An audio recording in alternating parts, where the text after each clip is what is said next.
Assalamualaikum warahmatullahi wabarakatuh. Perkenalkan, saya Natasha Putri Ayanda, NIM 19180043 dari Prodi Pendidikan Bahasa Jepang. Nah, di video kali ini saya akan membahas mengenai salah satu bidang garapan dalam konteks administrasi pendidikan, yaitu administrasi kurikulum.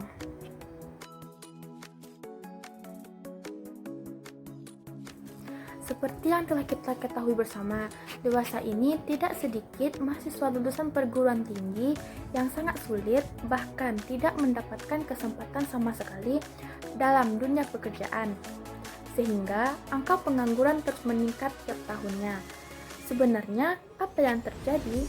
Lantas bagaimana solusinya? Nah, pada dasarnya, seperti yang sudah saya sebutkan sebelumnya, tidak sepenuhnya dipengaruhi oleh kemampuan akademik seorang anak, melainkan lebih banyak ditentukan oleh kurikulum yang ditawarkan dan diterima oleh anak tersebut dalam proses pendidikan.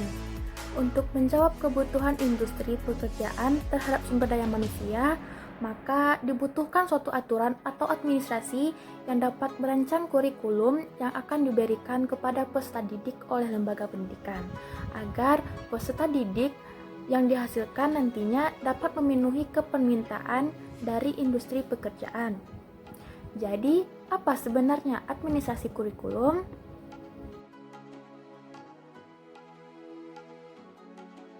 Administrasi kurikulum dari segi pengertiannya yaitu adalah dasar hukum yang bisa dijadikan sebagai pedoman Undang-Undang Nomor 20 Tahun 2003 yang dijelaskan bahwa administrasi kurikulum itu adalah seperangkat rencana atau pengaturan mengenai tujuan, isi, dan bahan pelajaran serta cara, strategi yang digunakan oleh lembaga satuan pendidikan untuk dijadikan sebagai pedoman penyelenggaraan proses belajar mengajar atau bisa disebut dengan KBM untuk mencapai tujuan pendidikan. Jadi, bagaimana lembaga pendidikan, sekolah, perguruan tinggi memiliki rencana sedemikian rupa yang diatur entah itu dari strategi dan cara yang digunakan dibawa ke setiap proses kegiatan belajar mengajar di kelas. Dari pengertiannya sebenarnya sangat mendukung bahwa tujuan pendidikan itu bisa dicapai karena segala sesuatu telah dirancang dan itu sebuah rencana yang telah dibuat. Tapi sampai saat ini terkait dengan kurikulum, masalahnya masih tetap sama akibat kualitas pendidikan yang rendah. Perubahan-perubahan kurikulum selalu terjadi. Pertanyaannya gini, apakah perubahan ini benar-benar mengobati masalah dari kurikulum saat ini? Penyakitnya itu apa? Nah, misalnya seperti lulusan perguruan tinggi, diserap sangat kecil. Presentasi penyerapan industri dan dunia kerja terhadap lembaga-lembaga itu sangat kecil. Nah, inilah yang harus kita kejar. Permasalahannya itu apa?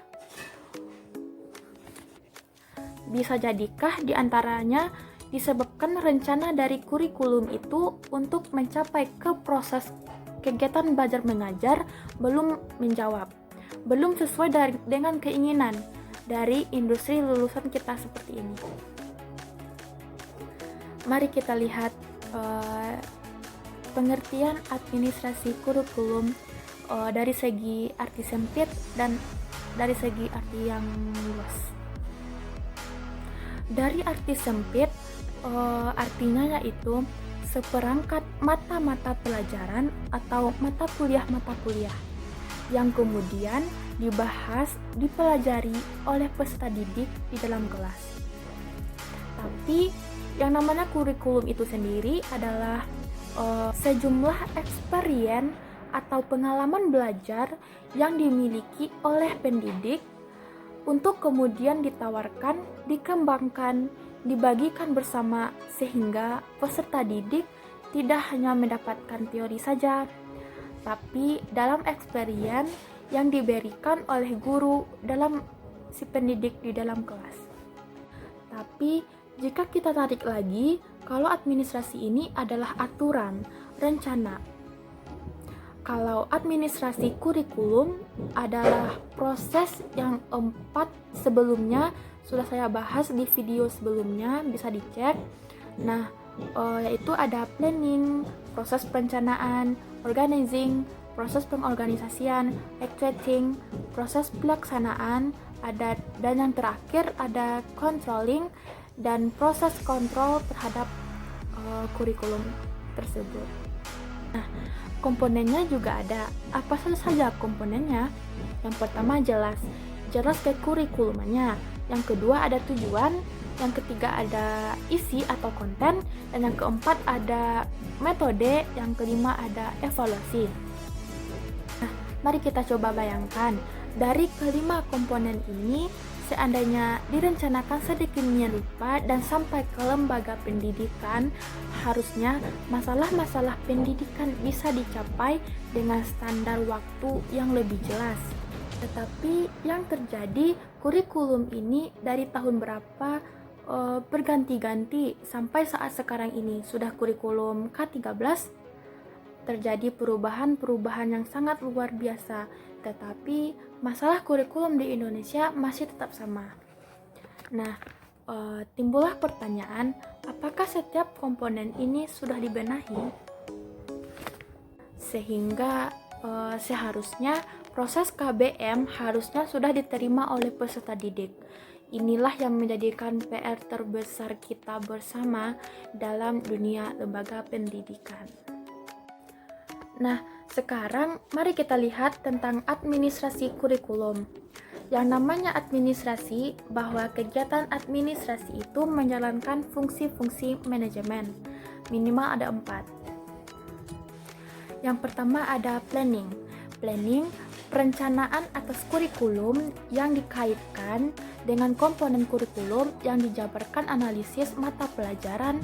Yang bisa kita lakukan di sini, merencanakan sedemikian rupa, melakukan perbaikan-perbaikan. Ketika kita menemukan itu, diteliti terus.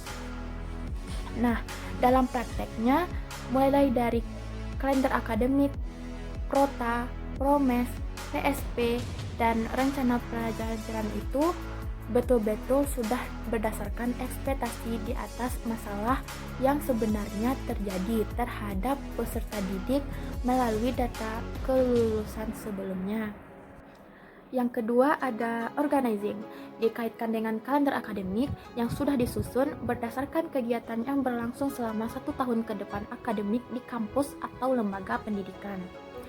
Nah, berdasarkan hasil penelitian, pemikiran, pengambilan kebijakan seperti kepala sekolah,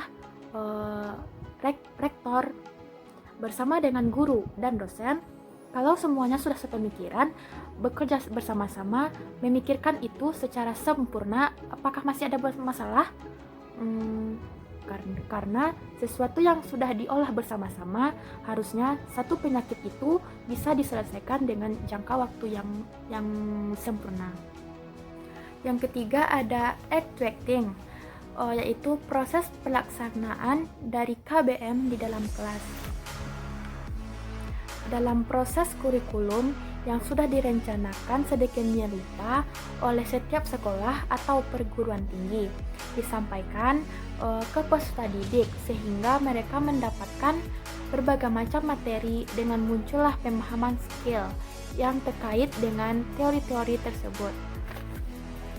Dan yang terakhir atau yang keempat ada evaluation, yaitu proses untuk melihat atau mengetahui apakah tujuan itu tercapai atau tidak, atau dalam proses perjalanan yang kita bisa lihat apa yang muncul dan timbul, sehingga tindakan apa yang dilakukan di kemudian hari.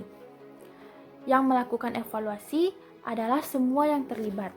Dari semua yang saya jelaskan tadi atau yang saya uraikan tadi, timbullah timbullah pertanyaan yang sangat penting untuk kita ketahui. Jadi, apakah peran guru atau dosen dalam administrasi kurikulum? Apakah ada? Jawabannya ada. Justru merekalah yang sangat berperan penting atau luar biasa besar karena mereka yang akan melaksanakan data yang ada di dalam kelas.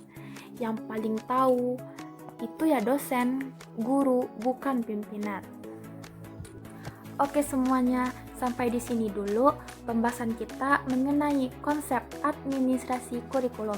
Terima kasih, semoga sangat bermanfaat.